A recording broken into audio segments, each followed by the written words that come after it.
So the first idea is real-time feedback. So a lot of us are missing this because of our classrooms, where you would conference with students. I know a lot of you use the blended learning model, and you would just pull a small group and work with those students on feedback and providing them that real-time feedback, or hey, quickly, you missed this question.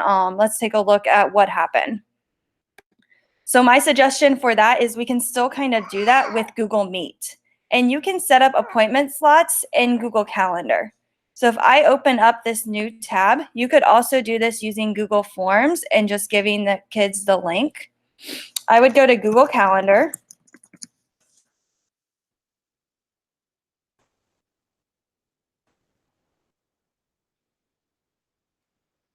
I'm going to go to Saturday. That way you guys can see it.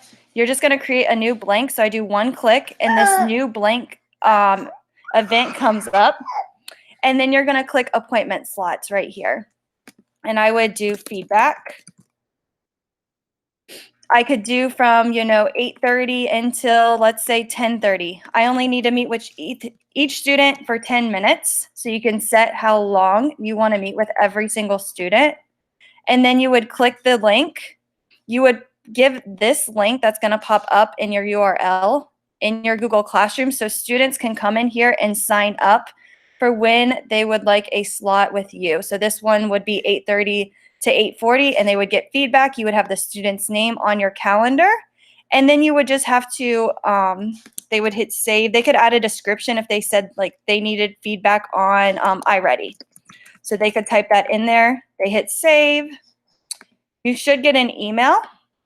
I come back here and I can see that the student has signed up for an appointment slot with me. And then I can add a Google Meet video conference right to the calendar, and then the student would join that way. So that's one way if you wanted to provide feedback one-on-one with students in a Google Meet. Again, you could also do a Google Doc and have students with the time zones on one column, and then the kids just type their names in, and then they could join that link. That could be another option if you didn't want to try the calendar slots. Stephanie, I have a quick question. Yeah. If I, excuse me, and maybe you just said this and I zoned out. If I put that Google Meets link on the calendar, can only the student that has the appointment see it? Yeah, so you would have, because you can't add a Google Meet to the feedback bulk calendar invite, but once they create an event, then you can add the link. And every student's link would be different. So Okay. then you could really provide that feedback to them. If you wanted them to have the same link, you could just copy this. So when I go to feedback and I go to appointment slots, you can see that that one time is gone.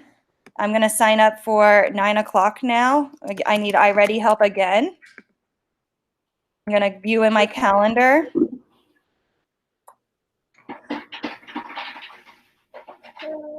I can see that I have a 9 o'clock appointment here.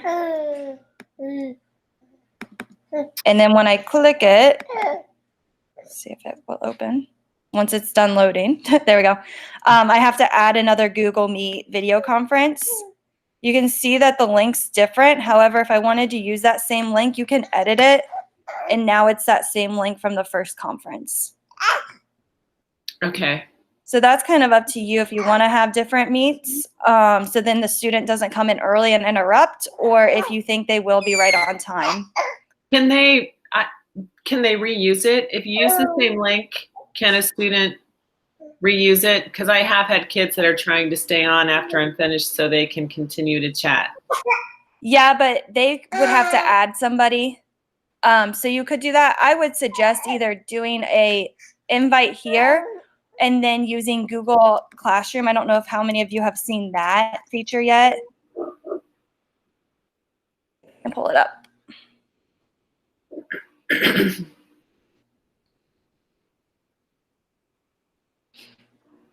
So in Google Classroom, they just added this feature. It's been slowly rolled out, so some of you might not have it, but I think majority of us do have it.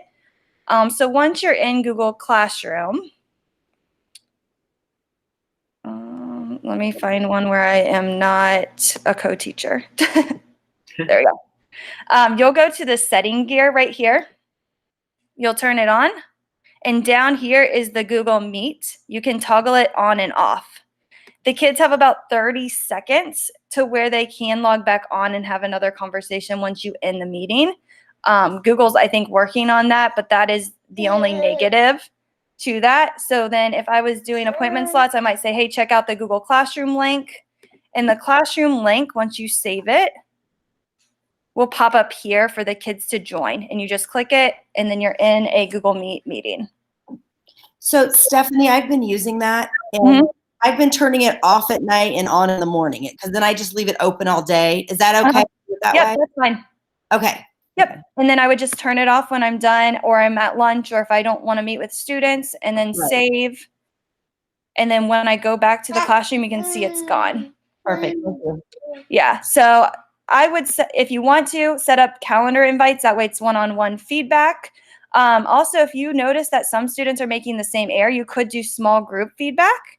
And you could, again, do a Google Doc or a Google form, and the kids sign up for their time slots. And then you can also put the link in Google Classroom. Again, it's in the settings gear. And then you'll go here, save, and then it will pop up right here. And then again, to turn it off, just settings gear, and you toggle it off. And again, there's about a 30-second gap to where students can join that after you end it. Any questions about meeting live? Okay. I'm going to, again, chunk that video so only idea 1 is right here for those people that wanted to watch the recording, but they only wanted to watch that part of the video. Because I know a lot of you are making a ton of videos, which is awesome, but I've heard teachers say they're making 40-minute videos, and you might want to think about chunking your videos into different parts. So taking that 40 minutes and putting, 5 minutes here, the first part, the second part. That way, if a student just needs to rewatch a certain part of the video, they can really easily do that.